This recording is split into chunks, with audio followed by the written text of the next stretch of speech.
هتاكل ايه؟ أكلة مشهورة، نعم، بالفن. معجونة ازاي؟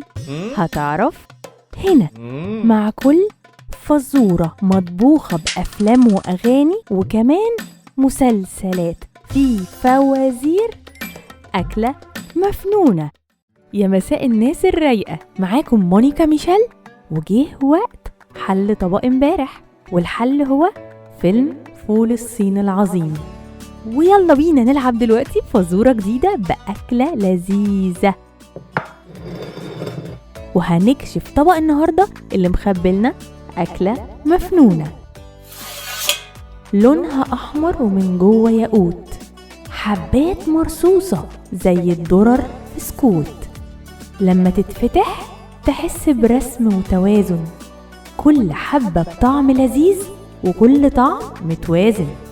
التاني مش وزن وبس، ده رمز للعدل لكل نفس. جمع بوسي والخولي والعدل في حكايات، مسلسل كلمتين قديم وفات. لو جمعت الطعم مع الاتزان هتوصل لاسمه من غير ما أقول كمان. وحالا هنسيب الفزورة المفنونة وهنعرف عن الأكلة معلومة. لو شفت شجرتها هتعرف إنها معمرة جدا، بتعيش لأكتر من 200 سنة. وهتروح بقى دلوقتي معايا لأرمينيا وهنحضر سوا فرح.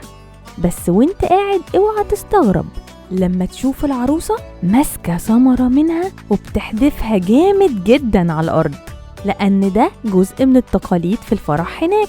وأول لما تحدفها كل حباتها بتنتشر على الأرض، وبكده بيقولوا هناك إن عدد الحبات دي هو رمز لعدد الأطفال اللي هيكونوا في حياة العروسين في المستقبل. ولو انت مش متجوز ما تتفاجئش لو أخدت ثمرة صغيرة منها وانت ماشي، علشان هم بيوزعوا على كل الضيوف اللي مش متجوزين الثمرة الصغيرة دي كبركة ليهم. ها، وصلت لحل الفزورة؟ عرفت ايه هي الأكلة؟ اكتب تحت في الكومنتس. ودلوقتي خلصنا أكلتنا وهنشيل طبق النهاردة.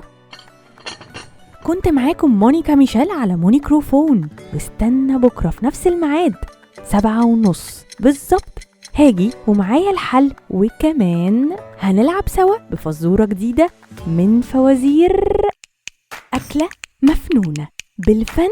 معجونة حلتها؟ طب استنى هتتسلى.